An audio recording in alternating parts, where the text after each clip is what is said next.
Jika seseorang mengalami sakit di daerah tumit ya Pak Ustadz, itu yang menyusahkan sekali kalau dia jalan jinjit sakit seperti katanya tertusuk-tusuk. Wah itu sebenarnya secara akhlak disebabkan oleh apa itu Pak Ustadz? Iya. Bismillahirrahmanirrahim. Assalamualaikum warahmatullahi wabarakatuh. Waalaikumsalam warahmatullahi wabarakatuh. Amin ya rabbal alamin.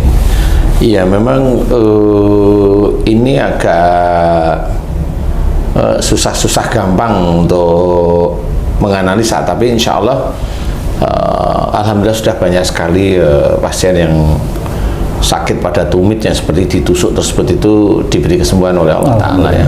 Alhamdulillah.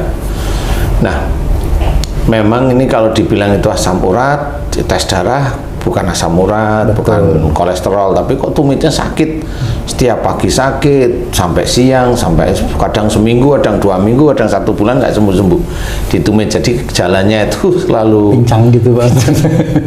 Jadi pincang gitu kalau tumit ya. Nah sebenarnya ringan dalam menganalisa sesuatu itu sebenarnya saya bikin ringan aja. Tumit itu kan dipergunakan kalau lagi jalan sih semuanya biasa, tapi kalau yang namanya lagi jengkel nih, atau kita mau nginjak sesuatu, nginjak yang ada sesuatu di bawah jadikan jengkel, sesuatu yang besar, itu yang kita pakai itu biasanya atau kaki bawah bagian depan itu aja. Tumit biasanya. Tumit rata-rata ya maunya dihentakkan ya.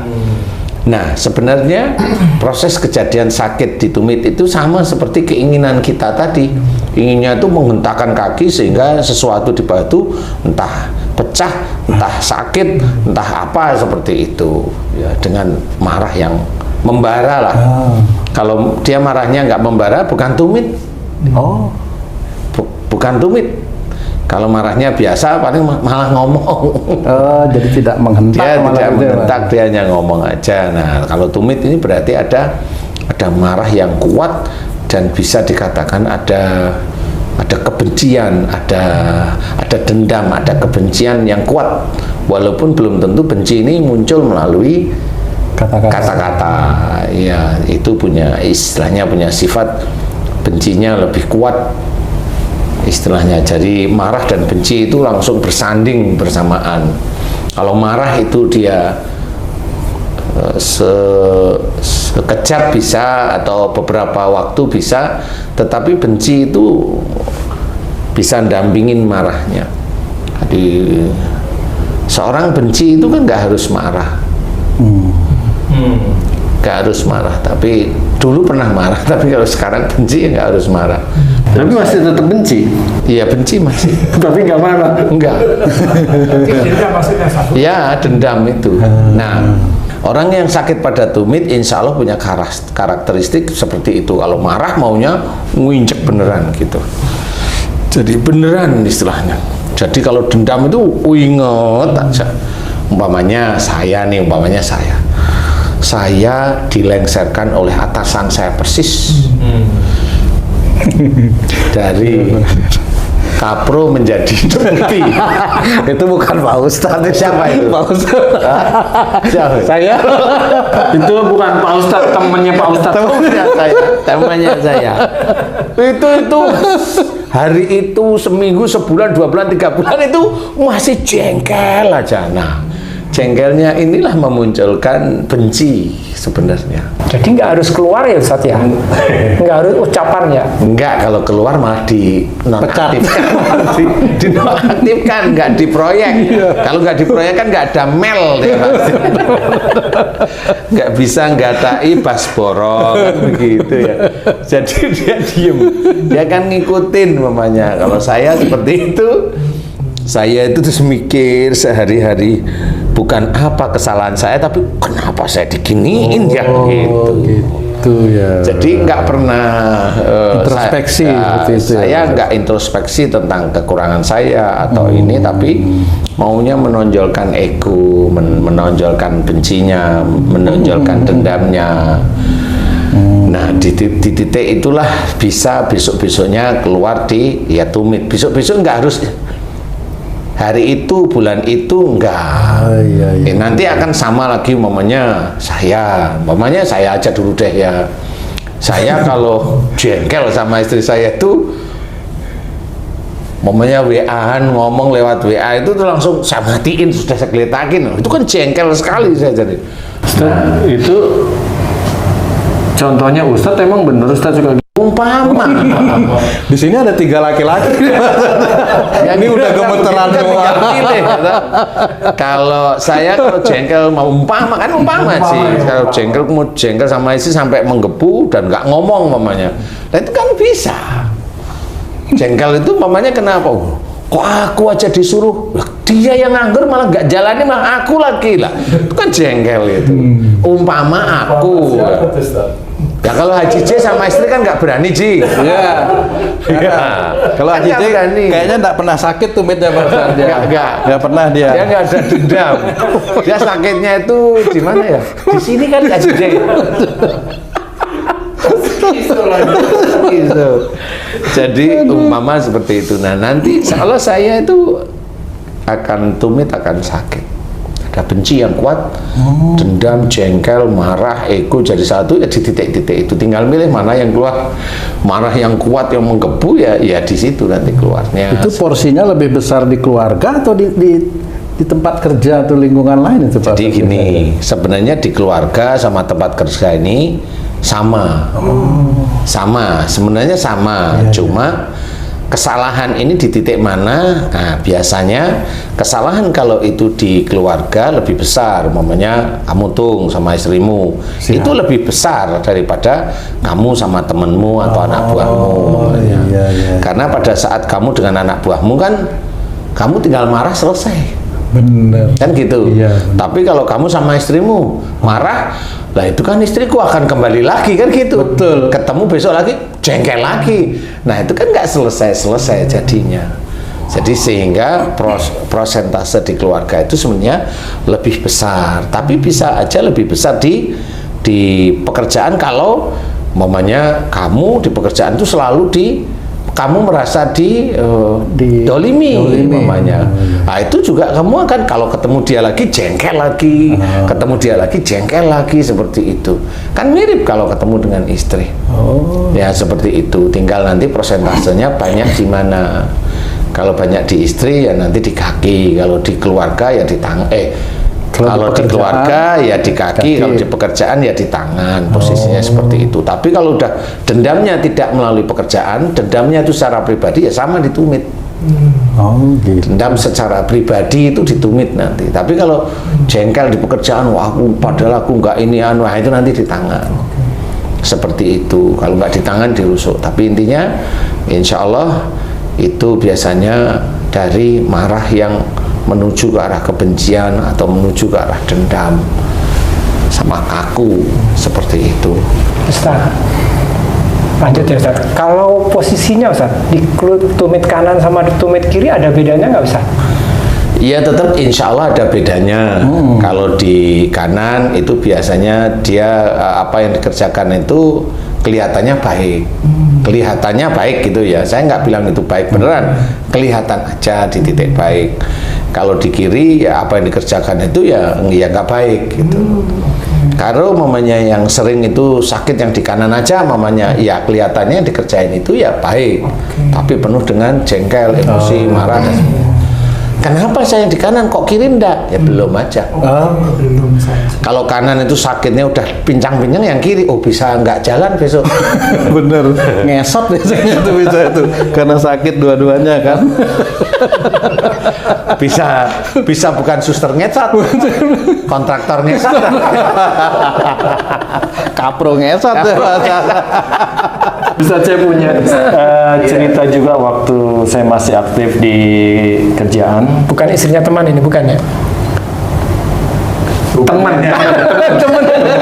Ini teman ini. Ya? Teman ini seorang istri. Oh iya. Wanita berarti. Ini wanita. Dia pagi-pagi ketemu saya, waduh, Mas Joy, terima kasih banyak. Apa? Terima kasih, saya juga pusing gitu. Terima kasih apa Mbak? Alhamdulillah kaki saya sembuh katanya. Maksudnya sembuh? Nah, rupanya saya udah lupa Ustadz tentang keluhannya. Dia itu telapak kaki bagian belakang, tumit ya di bawah itu sakit Kak, ditusuk-tusuk gitu kan. Sampai dia tidak tahan ke dokter. Ke dokter, dokternya perempuan. Ternyata dokter penyakitnya sama. Terus saya tanya, dikasih obat nggak? Enggak lah, orang dia sama, dia minum obat juga Nggak sembuh? nggak sembuh katanya. Akhirnya saya ingat dulu Mas Jay bilang suruh minta maaf ke suaminya dan anak-anak gitu. Udah saya minta maaf sampai nangis segala macam. Alhamdulillah pagi bangun tidur sembuh.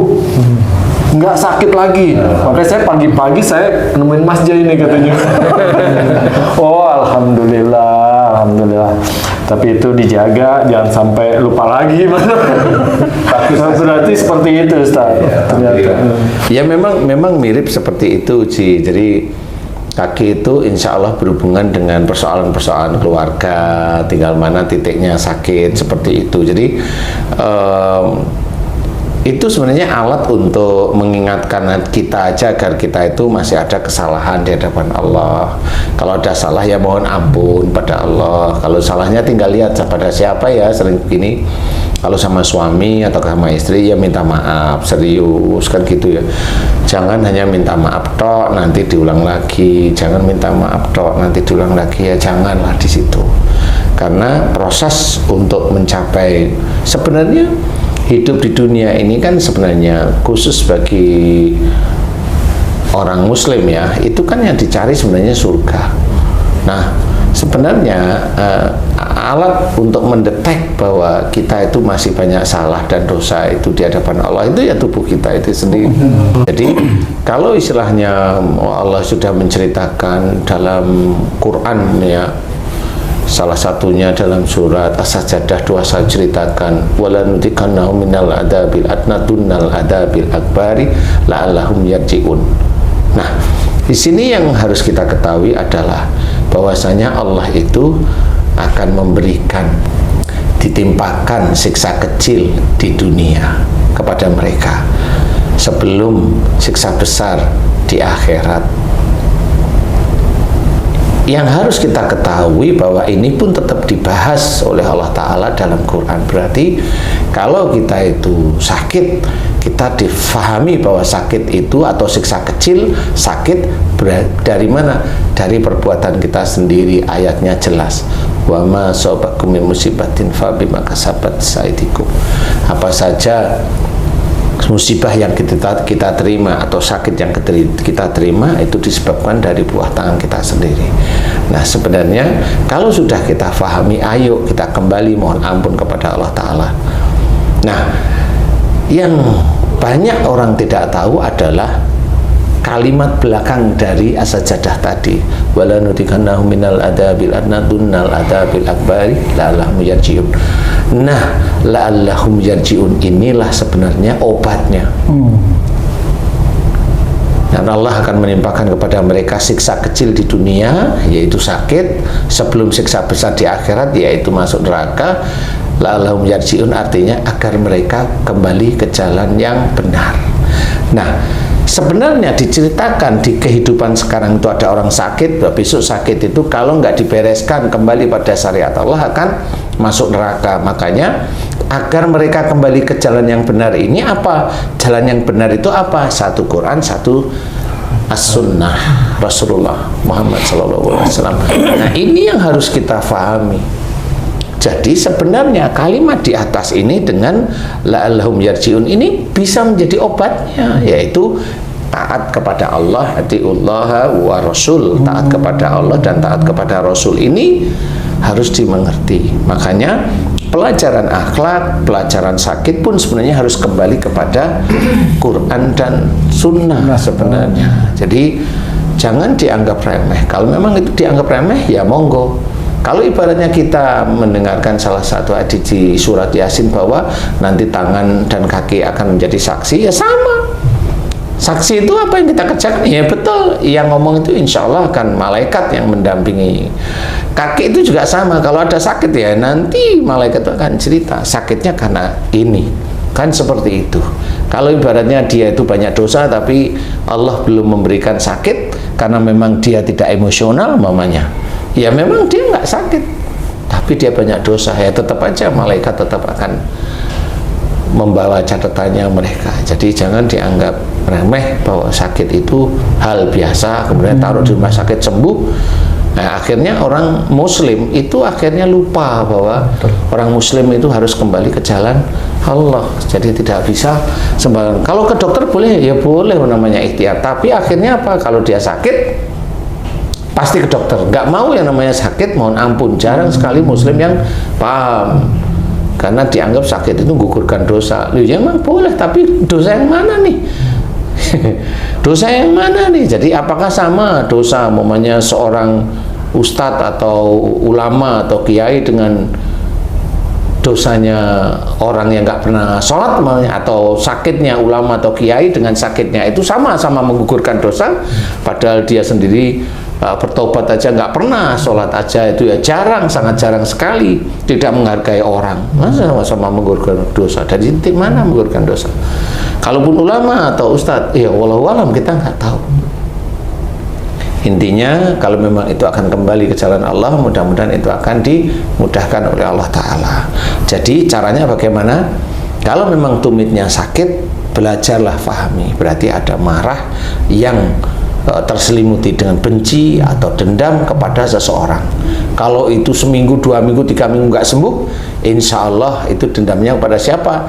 Bisa kepada pasangan, bisa kepada orang tua atau mertua, atau bisa kepada teman kerja. Jengkel sekali seperti itu. Nah, kalau itu ketemu, diem, renung, mohon ampun kepada Allah Ta'ala, satu pada pasangan mohon ampun, kemudian minta maaf, kok belum sembuh, kepada orang tua minta maaf, kemudian tiap hari kok belum sembuh nih, udah 3 hari seminggu nih belum sembuh, berarti tidak di titik itu. Bisa aja dengan teman kantornya menjengkelin. Kalau nggak dengan teman kantornya, kalau dia dilihat kayaknya tipenya nggak jengkel sama teman kantor, sama siapa? Pimpinannya. Berarti sama pimpinannya yang mendepak dia dari kapro menjadi debu.